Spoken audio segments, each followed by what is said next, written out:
Bien, seguimos en la serie titulada La Guerra que Libras. Ya es el tercer mensaje de esta serie. El subtítulo de esta serie es lo que la Biblia enseña sobre Satanás, pecado y cómo combatir. Esta mañana, hermanos, quiero compartir con ustedes un mensaje titulado Las artimañas de un mañoso. Las artimañas de un mañoso. Yo me imagino que usted cuando escucha este título ya se ha de dar cuenta o ha de sospechar a quién nos estamos refiriendo. Queremos, hermanos, en este momento que estamos en esta serie, revisar algunos de los puntos que la Biblia nos habla sobre nuestro enemigo. No porque queremos exaltar al enemigo, hemos venido aquí a exaltar a Dios, a nuestro Señor Jesucristo, pero es importante que nosotros conozcamos las artimañas de ese mañoso que se levanta en contra de nosotros. Dice Efesios capítulo 6 versículo 11: pónganse toda la armadura de Dios para que puedan hacer frente a las artimañas del diablo. El diablo tiene artimañas, el diablo lucha con artimañas y buscando siempre hacer tropezar a los que son hijos de Dios. Él quiere hablar a su vida, Él quiere hacerle dudar, Él quiere hacerle pensar que su identidad no está en Cristo, hacer muchas cosas, y vamos a estar viendo en esta mañana algunas de esas artimañas. Hermanos, la artimaña, la palabra artimaña quiere decir un medio hábil y engañoso para conseguir algo. Se lo repito, artimaña quiere decir medio hábil y engañoso para conseguir algo. Y algunos sinónimos de eso, de esa palabra artimaña pueden ser, a lo mejor con esto usted entiende un poquito mejor qué quiere decir esta palabra. Es artificio, no sé si usted ha escuchado esa palabra de artificio. Astucia, engaño, treta, maniobra, truco, intriga, maña, todas esas cosas tienen que ver con artimañas. Son las cosas que el enemigo usa. Él usa artificios, astucias, engaños, tretas, maniobras, trucos para tratar de hacernos tropezar a nosotros, para quitar el gozo que hay en nuestras vidas.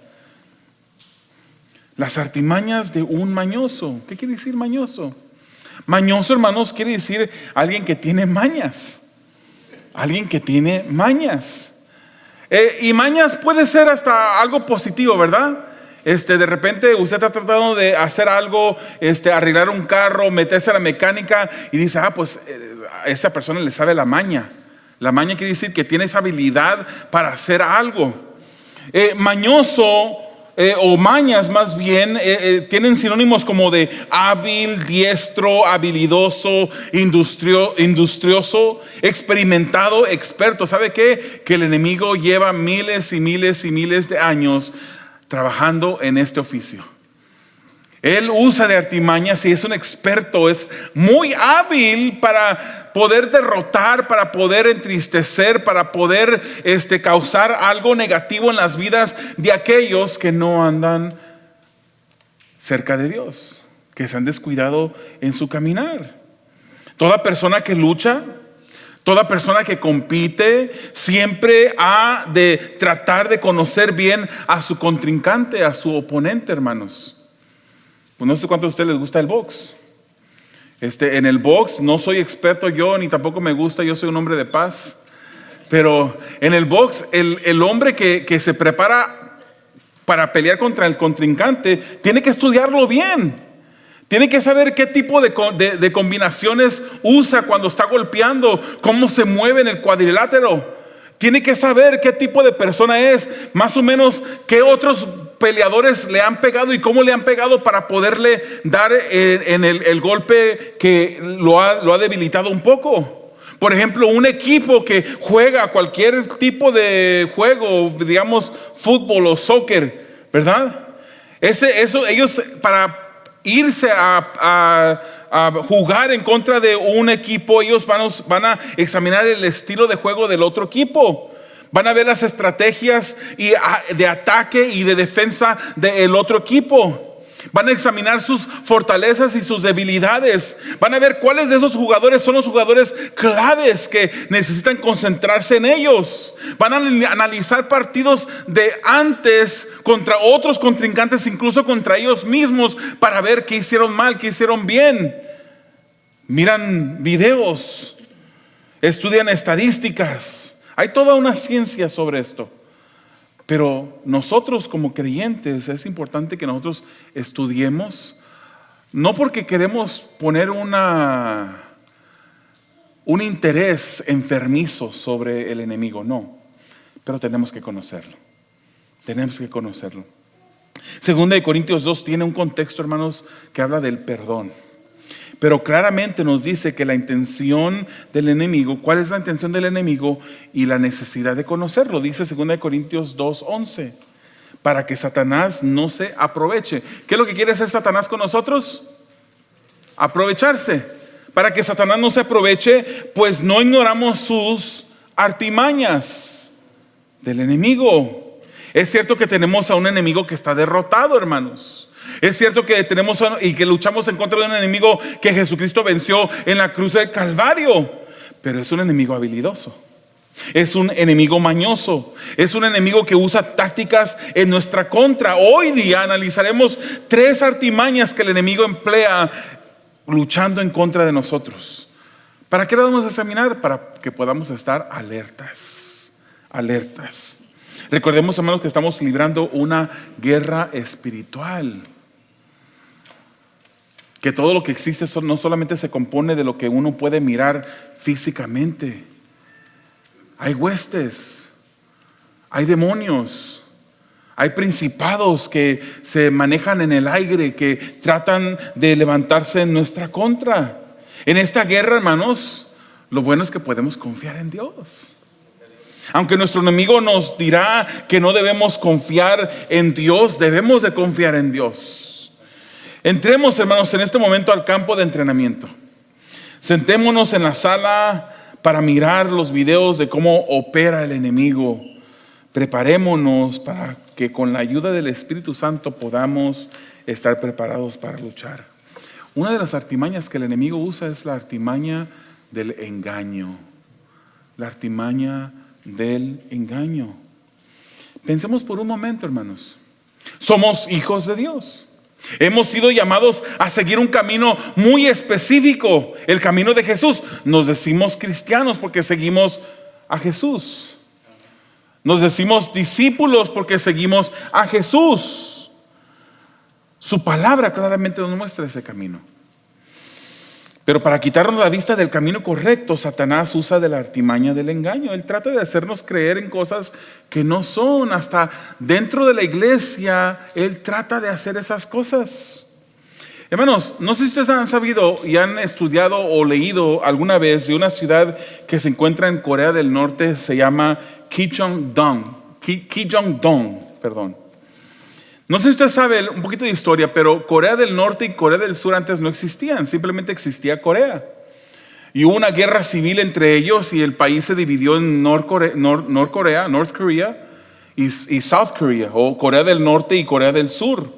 Esto resultó después de una guerra entre ellos mismos. En el norte quedó como gobernando un gobierno comunista. Y en este gobierno del norte, en Corea del Norte, es un gobierno, hermanos, que no ha sido un gobierno exitoso, pues 60% de la gente en el norte vive en pobreza absoluta.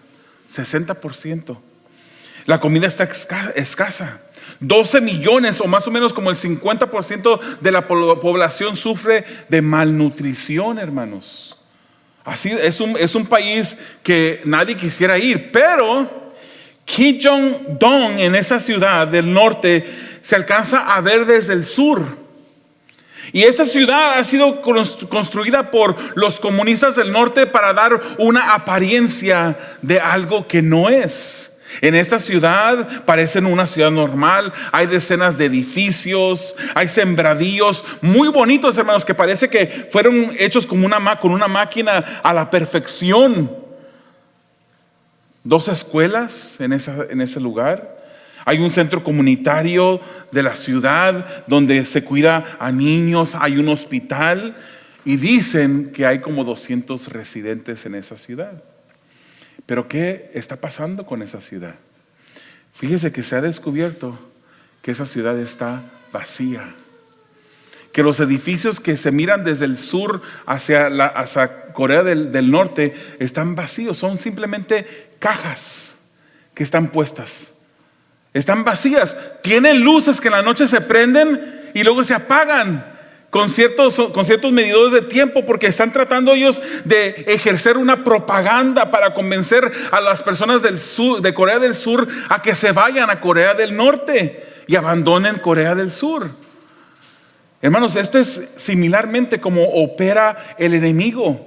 Satanás engaña de esta misma manera, tratando de convencernos de cosas que no son verdad, que no son realidad. Por ejemplo, hermanos, en las iglesias se ha metido la religión del evangelio, en el evangelio de la prosperidad. Hoy en día se predica tanto de ese evangelio de la prosperidad, donde se dice que la fe, por medio de declaraciones positivas, tú decláralo positivamente. Tú siembra, que después vas a cosechar. Y se ponen a decir, ok, ¿cuántos aquí hay? Necesitamos a 10 personas que pasen al frente y den una ofrenda de $1,000, y luego 20 personas de 500, y luego unas 30 de tanto, y van, entre más número de personas, más bajito van disminuyendo la cantidad. Y dicen, esto te va a traer salud, eso te va a traer bienes, te va a traer felicidad material. Siembra y cosecharás. Pero eso no es lo que la Biblia nos enseña, hermanos. La Biblia, el Señor no es un Señor que se vende al postor más alto. Eso no es la Biblia. Como que si estamos haciendo trato con Dios, como que si le decimos, ok, Señor, te voy a dar $1,000. Fíjate bien, $1,000. Y cuando salga yo espero que ya mi hija esté sana. No, nosotros no hacemos tratos con Dios. Dios no es un cajero del banco local, hermanos. Dios es soberano, y Él incluso usa la prueba y esa hija que tienes enferma para hacer algo maravilloso en tu vida y en tu familia y en la vida de esa niña.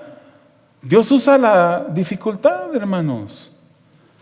Pero el enemigo quiere que nosotros pensemos que si estás pasando por dificultad es porque no estás agradando a Dios. Algo está mal. Quiere que adoptemos ese pensamiento del tiempo bíblico antiguo, que cuando una persona pasaba por dificultades como pasó Job, de repente los amigos vinieron y dijeron, estás en pecado. No, hay veces que pasamos por dificultades por causa de nuestro pecado, es verdad. Pero hay veces que el Señor quiere usar de ciertas circunstancias difíciles, dolorosas, para causar algo bien en nuestras vidas. Hay una religión también de los unicitarios, no sé si ustedes los han escuchado, o se les conoce más bien como los Jesús solo. Los unicitarios no creen en la Trinidad. La Biblia claramente nos enseña que Dios es un Dios trino, hermanos. Es un Dios trino. ¿Cómo lo sabemos? La palabra Trinidad no está en la Biblia, pero la doctrina de la Trinidad está claramente enseñada en las Escrituras. Ellos dicen, los Jesús solo dicen, no, es que no puede ser. Ellos tratan de encerrar a Dios en la lógica humana. Dicen, ¿cómo puede ser que sean 3 en 1? ¿Cómo? ¿Será uno con 3 cabezas? No, y ellos dicen, y lo explican hasta bien bonito, hermanos, hasta de manera que lo tratan de convencer a uno. Dicen, mira, Dios es así. Dios no son 3 personas. Él se manifiesta de 3 diferentes maneras, dicen ellos. A veces se pone en la cachucha del Padre, pero luego se la quita y se pone en la cachucha del Hijo. Y luego se la quita y se pone en la cachucha del Espíritu Santo. Así como tú eres madre. A veces estás tratando con alguien como madre, a veces estás tratando con alguien como hijo, a veces eres primo para otras personas. Ese es lo que es Dios, dicen ellos. Pero Dios son Es trinitario, es tres personas en uno. No trate de entenderlo a totalidad porque no lo va a poder entender. No trate de explicarlo diciendo, bueno, es que es como el huevo, ¿verdad? El huevo es clara, es yema y también cáscara. No, porque esos tres elementos son de diferente esencia, pero Dios en sus tres es la misma esencia, coiguales, coeternos, por siempre han existido el uno al lado del otro. Eso es lo que la Biblia nos enseña, hermanos. No tiene la palabra Trinidad, pero claramente nos enseña, por ejemplo, en el Antiguo Testamento los títulos del Señor eran títulos plurales. Por ejemplo, diga Davides o Joséses. El título de Dios era en plural, en forma plural. Cuando Él dijo, hagamos al hombre a nuestra imagen y semejanza, ¿con quién estaba hablando? ¿De quién más ocupaba ayuda a Dios? ¿De los ángeles? ¿Acaso los ángeles son creadores del hombre también? Él dijo, hagamos. Él estaba hablando con él, con la Trinidad, con el Dios Trino. En el bautismo que vemos en las Escrituras, Jesús está siendo bautizado. Desciende una paloma, el Espíritu Santo en forma de paloma, y se escucha en el cielo el Padre diciendo, este es mi Hijo amado en el cual tengo complacencia. Hay para esos y muchos más ejemplos en las Escrituras que Dios es un Dios trino. Pero hoy en día, si yo creo que si de repente alguno de ustedes me los agarro allá afuera y les digo, ¿verdad, hermanos, que Dios es solamente, a veces Él se manifiesta como Padre, a veces se manifiesta como Hijo, a veces se manifiesta como Espíritu Santo, pero es el mismo, solamente hay uno? Usted diría, wow, pues tiene sentido, parece que sí. Pero no, hermanos, Dios es tres personas de la misma esencia, pero tres personas distintas en un solo Dios. Trate de entenderlo. Trate de racionalizarlo con su lógica, no lo va a poder hacer. Eso es lo que la Biblia nos enseña y eso es lo que creemos.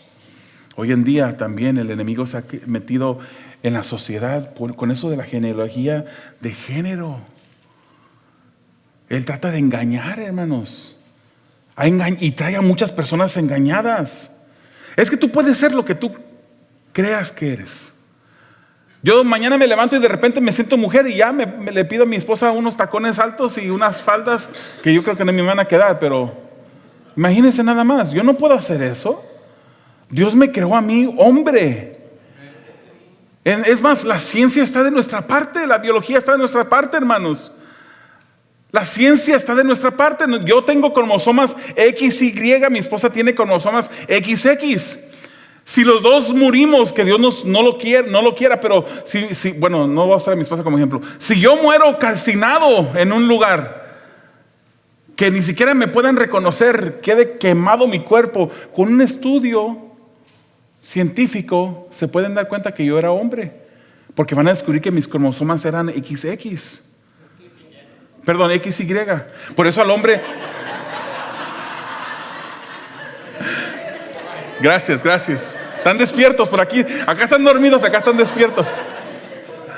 Por eso al hombre le echan la culpa de que el hombre es el que decide el sexo del hijo. Porque la mujer le da una de sus cromosomas al hijo. Y como la mujer nada más tiene XX, pues no tiene otra cosa más que darle un X. Y el hombre tiene XY y que el hombre le da una de sus cromosomas al bebé. Entonces... si yo le doy un X al bebé, entonces mi esposa le da un X, termina mujer, XX. Si yo le doy la Y, la X de mi esposa con la Y mía, sale un varoncito. Pero hoy en día Dios nos ha creado varón y hembra, hermanos. Varón y hembra. Esto no es política, hermanos. Esto no es política. Esto es Biblia. Es lo que Dios creó, el diseño de Dios. O por ahí hay otro engaño del enemigo. Usted lo ha escuchado. Esos son solamente un montón de células, dice. Eso que trae la mujer ahí, el embarazo ese, solamente son un montón de células. Hay mujeres que dicen, mi cuerpo, mi decisión. Tú no eres mujer, tú no tienes derecho a opinar. Espérate. Tengo derecho a decir lo que la Biblia dice. La Biblia nos enseña, hermanos, que Dios, el salmista decía, tu embrión, mi embrión vieron, tus ojos vieron mi embrión, o mi embrión te vieron a ti.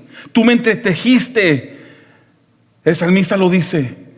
El ADN, hermanos, del bebé que está formándose en el vientre de la madre es diferente al ADN de la mujer.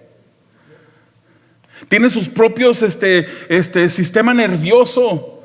A veces sale hasta con un tipo de sangre diferente. Es un cuerpo dentro del cuerpo de la madre, pero es un cuerpo que no es el cuerpo de la mujer. No puede decir la mujer, mi cuerpo, mi decisión. No, pero eso es lo que el enemigo quiere que escuchemos, que aprendamos, que aceptemos.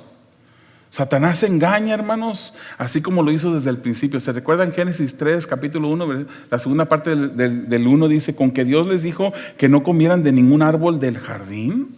¿Eso fue lo que Dios dijo? Eso no fue lo que Dios dijo, pero Satanás se acerca como una serpiente para tratar de engañar. Dios les había dicho, pueden comer de todos, de este no. Pero él dijo, con que Dios les dijo que no pueden comer de ninguno. Y allí la mujer contesta entablando una conversación con la serpiente. Y luego la serpiente le dice en el 4, no es cierto, no es cierto. No van a morir. No van a morir. Sino que sabe Dios que el día que coman serán como Él. Y pues eso fue algo que vislumbró a Adán y Eva y tomaron el fruto y pecaron. Él trata de engañarnos para hacernos pecar, hermanos. El enemigo trata de engañarnos. Juan 8:44 dice, ustedes son de su padre. Aquí le está hablando a los fariseos. Ustedes son de su padre, el diablo, cuyos deseos quieren cumplir. Desde el principio el diablo, este ha sido un asesino y no se mantiene en la verdad porque no hay verdad en él. Cuando miente expresa su propia naturaleza porque es un mentiroso, es el padre de la mentira. Ese es Satanás. Pero cuando nosotros no conocemos lo que Dios dice, fácilmente nos creemos lo que el enemigo dice. Por eso tenemos que conocer la Biblia. Por eso tenemos que leer la Biblia, estudiarla. Satanás y sus demonios continúan tratando de destruir el mundo a través de su trabajo individual y a través de sistemas y patrones y otros medios que hacen el trabajo por ellos, hermanos. Si ignoras las artimañas del enemigo, no podrás hacer frente a ellas. Él te trata de engañar y podemos descubrir sus engaños cuando vemos la fuente de verdad. ¿Cuál es la fuente de verdad, hermanos? La Biblia. Si usted está trabajando en empresas, las empresas usan un término SOT, Source of Truth, la fuente de la verdad. Cuando ellos están analizando diferentes cosas que están pasando dentro de la compañía, si algún programa es exitoso o si hay que cambiarlo, terminarlo, etc. Ellos van a mirar las estadísticas, cómo está corriendo los diferentes números de la compañía, pero se van a fijar en el source of truth, el sistema que ellos usan donde pueden extraer toda la información de modo que les ayuden a ellos a tomar las decisiones correctas para dónde dirigir la empresa. Nosotros como cristianos, nuestro source of truth es la Biblia. Es la Biblia. Y la Biblia no cualquier Biblia, hermano. No vaya a agarrar la Biblia del Nuevo Mundo, la traducción del Nuevo Mundo. Esas son de los Testigos de Jehová. Es la Biblia, hermanos. La Biblia la que nos deja a nosotros claramente cuál es el camino que debemos de seguir, qué es lo que tenemos que creer. Tiene respuesta a todas las cosas, hermano. Porque sabe que una cosa, lo que el enemigo está inventando el día de hoy no es nada nuevo. Son solamente cosas recicladas, con paquetes diferentes que trata él de convencer a las personas sobre ello. Veamos otra artimaña del enemigo, la artimaña de retar tu identidad. La artimaña de retar tu identidad. ¿Se recuerda quién fue Satanás antes de ser Satanás? Él fue un ángel de luz. Él fue un ángel creado por Dios al servicio de Dios. Pero osó tratar de ser igual a Dios. Tuvo la osadía de querer tomar el lugar de Dios. Y Dios lo arroja del cielo y Los que somos hijos de Dios, hermanos, por fe en Jesús tenemos nuestra identidad en Dios como hijos de Dios. Los que hemos creído en Él, en Jesús. Hay dos posturas, hermanos, sobre la salvación. Hay unas personas que creen que la salvación se puede perder. Hay otros que creen que la salvación no se puede perder. Yo no estoy aquí para pelearme con usted sobre esto. Hay versículos en la Biblia que parecen indicar que la salvación se puede perder. Y hay versículos en la Biblia que indican que la salvación no se puede perder. Lo más importante es asegurarnos que tenemos la salvación, que en verdad somos salvos. Si somos hijos de Dios, hermanos, yo le voy a hacer una confesión. Yo vivo y me suscribo al campo que cree que no podemos perder nuestra salvación. Pero hay hermanos queridos en Cristo, les llamo hermanos porque son cristianos, que creen que la salvación se puede perder y son mis hermanos. Yo no me voy a pelear con ellos por esto. Pero yo no creo, hermanos, que la salvación se puede perder. Yo creo que los hijos de Dios van a perseverar hasta el fin.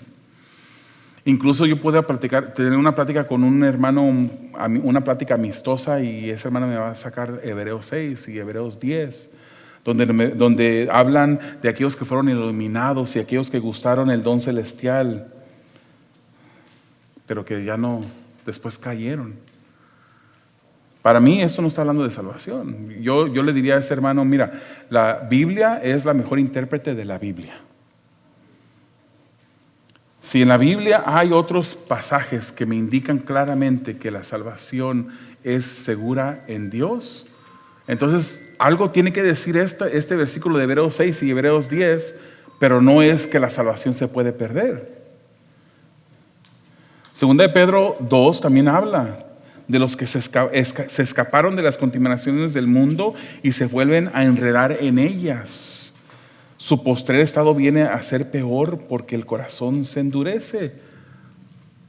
Entonces, si uso la palabra para interpretar la palabra, yo entiendo, hermanos, que cuando dice aquellos que gustaron, que fueron iluminados y gustaron del don celestial, yo entiendo que son personas, por ejemplo, personas que pueden estar sentadas en este lugar, que llegan, traen su Biblia, piensan que son cristianos, o por lo menos piensan que por venir a la iglesia ya anotaron puntos con Dios, y ponen su fe en ellos mismos y no en lo que Jesucristo hizo en la cruz del Calvario por ellos. Gustan del don celestial, se gozan juntamente con la congregación. La semana que viene van a hasta comer comida de cristianos, pero en realidad no son salvos. Juan, el apóstol Juan, en una de sus cartas nos dice, estuvieron con nosotros y ya no están con nosotros porque para que se manifestara que nunca fueron parte de nosotros. Entendemos esto, hermanos, que la salvación, yo lo entiendo, que la salvación no se puede perder. Y para esto puedo citarles versículos de Romanos 8, Filipenses 1:6, Primera de Pedro capítulo 1, versículo 5, Judas versículo 28, porque nada más tiene un capítulo. Pero quiero compartir con ustedes dos versículos. Fíjese lo que dice Juan 6, 37 al 39. Dice, todos los que el Padre me da vendrán a mí, y el que a mí viene no lo rechazo, porque he bajado del cielo no para hacer mi voluntad, sino la del que me envió. Y esta es la voluntad del que me envió, que yo no pierda nada de lo que Él me ha dado, sino que lo resucite en el día final. ¿Cumple Dios sus propósitos o no, hermanos? ¿Puede usted desbaratar el propósito de Dios en su vida? Ahora, ¿puede usted causar dolor en su misma vida? Dios quiere, mire, usted está ahorita en el punto A y Dios quiere llevarlo al punto B. Esa es la voluntad de Dios. Usted va a llegar al punto B porque así lo quiere Dios, porque Dios es soberano. El dolor que sufra del punto A al punto B por su desobediencia y por no obedecer a Dios, esa va a ser su decisión, esa va a ser su responsabilidad. Pero a Dios no le pasa, hermanos, como en esos videos que uno ve en línea. A veces, no sé si se ha fijado, que de repente hay una obra, ¿verdad? Está una obra de teatro, por ejemplo, y de repente se sube un niño corriendo en el escenario y interrumpe toda la obra. A Dios no le pasa eso. Dios no puede estorbar la obra. Nadie puede estorbar la obra de Dios. Dios cumple sus propósitos. Fíjese lo que dice Juan 10, 27 y 28. Dice: mis ovejas oyen mi voz, yo las conozco y ellas me siguen. Yo les doy vida eterna y nunca perecerán, ni nadie podrá arrebatármelas de la mano. El que ha venido a Cristo está en la mano de Dios. Nadie nos puede arrebatar, ni el enemigo sucio. Él quiere engañarnos, quiere tratar de hacernos creer que no somos hijos de Dios. Ahora, nadie nos puede arrebatar de la mano de Dios siempre y cuando seamos hijos de Dios. Siempre y cuando seamos sus hijos. Si no somos sus hijos, you're fair game. Si no somos sus hijos, está susceptible a que el diablo haga contigo lo que tú quieras, lo que él quiera, perdón. Pero si somos sus hijos, Él no tiene en sus manos.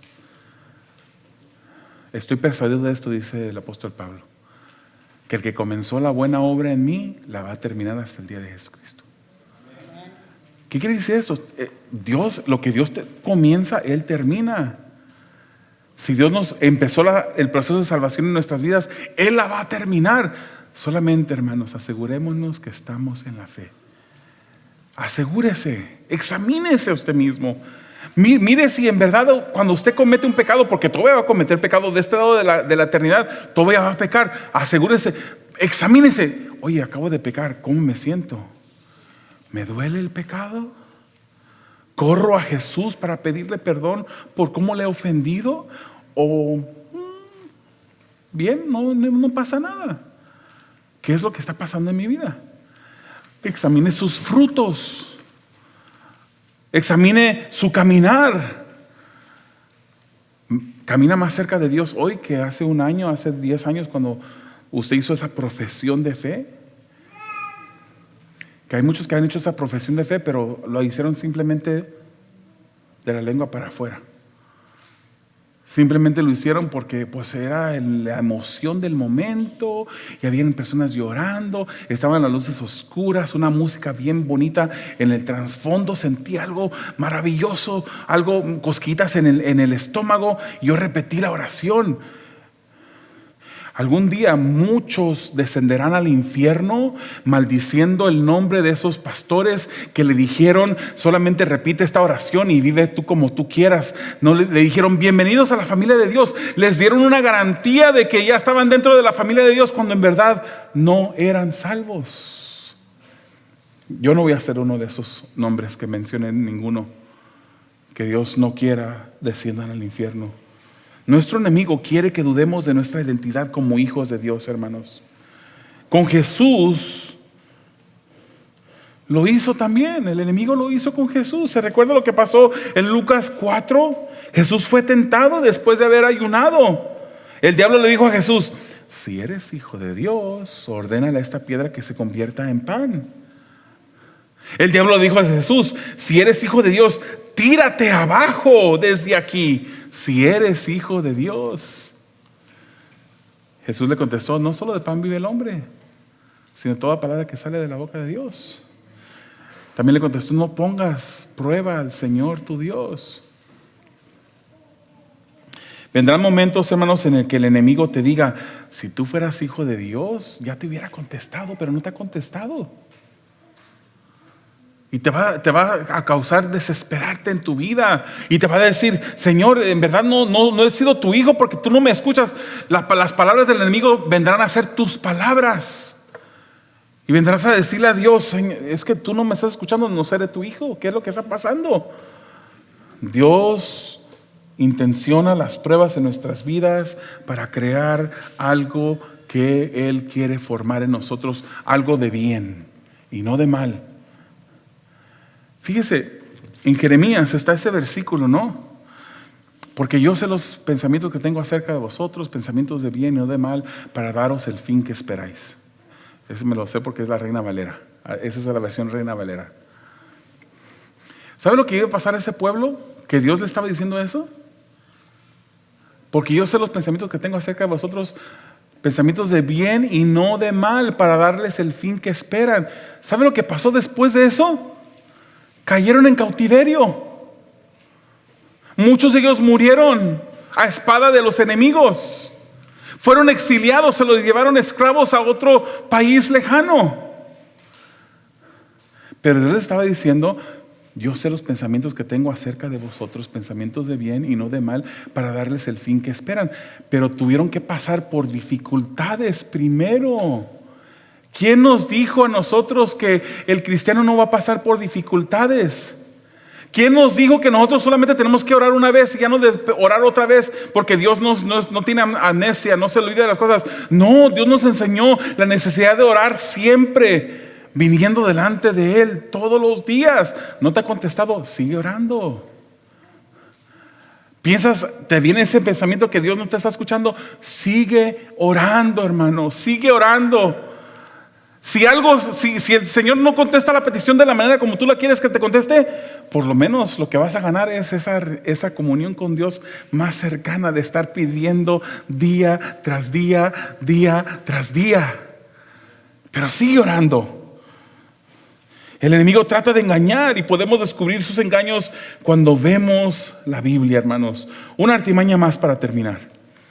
La artimaña de la desensibilización al pecado. Ay, hasta se me hizo difícil leer esa palabra. Él quiere quitar nuestra sensibilidad al pecado. Él quiere que nosotros probemos el pecado y que nos guste, y que quitemos de nuestra conciencia el que no debemos de hacer eso. Quiere que aceptemos el pecado en nuestras vidas. Quiere desensibilizarnos al pecado. La obra del Espíritu Santo, hermanos, es santificarnos, es hacernos más como Jesucristo. Nos quiere enseñar, nos quiere recordar, quiere que aprendamos. Si esta es la obra del Espíritu Santo, nuestro enemigo se esfuerza por hacer lo opuesto. Mi papá, yo sé cocinar un poquito, porque mi papá fue chef toda su vida.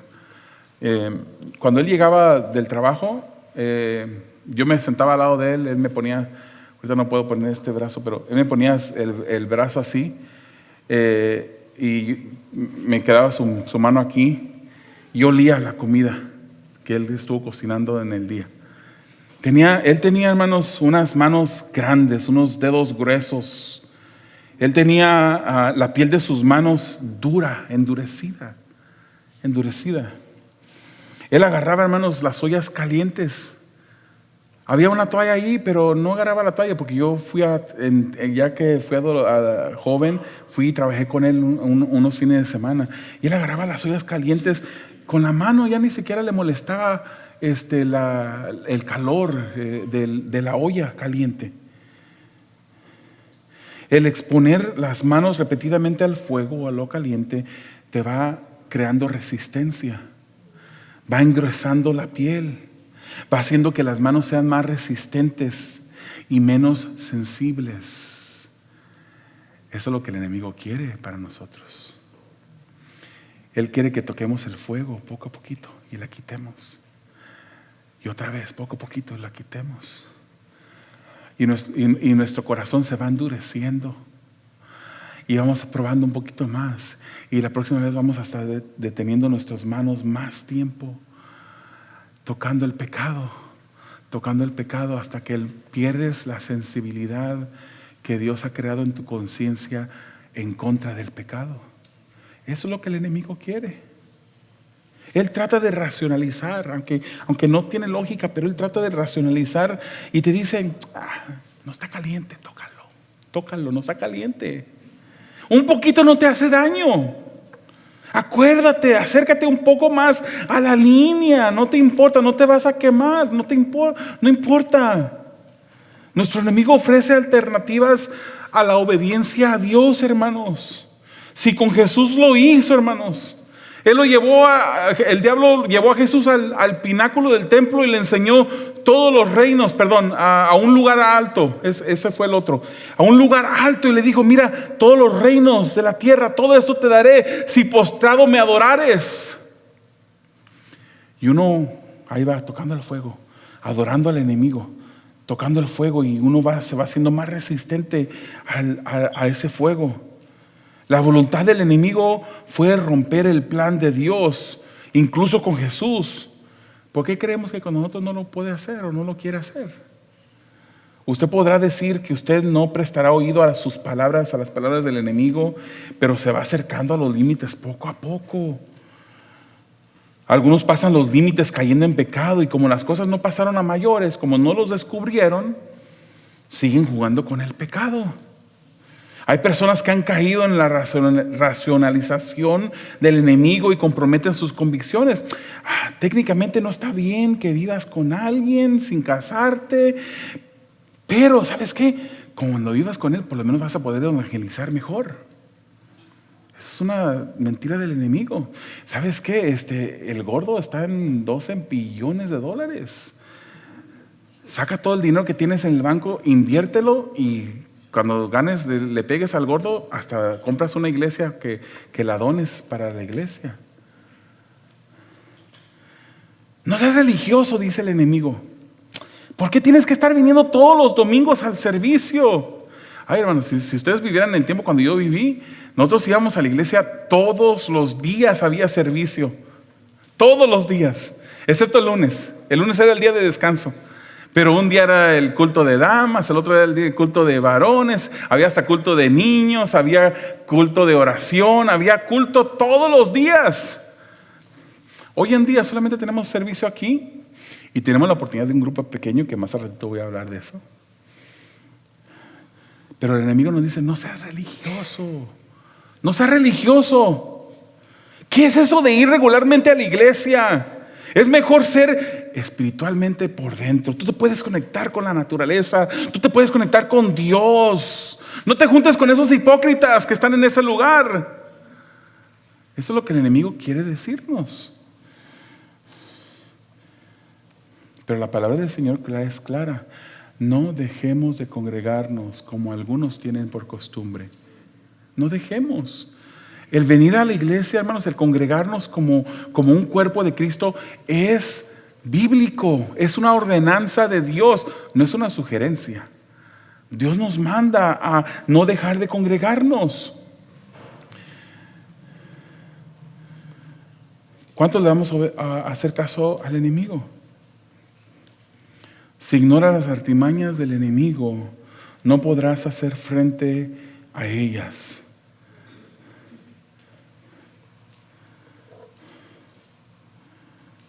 Voy a terminar leyendo este pasaje bíblico de Efesios 4, versículos 17 al 24. Así que les digo esto e insisto en el Señor: no vivan más con pensamientos frívolos como los paganos. A causa de la ignorancia que los domina y por la dureza de sus corazones, estos tienen oscurecido el entendimiento y están alejados de la vida que proviene de Dios. Han perdido toda vergüenza. Se han entregado a la inmoralidad y no se sacian de cometer toda clase de actos indecentes. ¿No fue esta la enseñanza que ustedes recibieron acerca de Cristo? Si de veras se les habló y enseñó de Jesús según la verdad que está en Él, con respecto a la vida que antes llevaban, se les enseñó que debían quitarse el ropaje de la vieja naturaleza, la cual está corrompida por los deseos engañosos, ser renovados en la actitud de su mente y ponerse el ropaje de la nueva naturaleza creada a imagen de Dios en verdadera justicia y santidad. Hay mucho, hermanos. Ahí podríamos hacer un mensaje de varias horas solamente de este pasaje. El punto central aquí es: nuestra vida debe de ser diferente. Nuestra vida debe de ser diferente a la vida que llevábamos antes de venir a Cristo.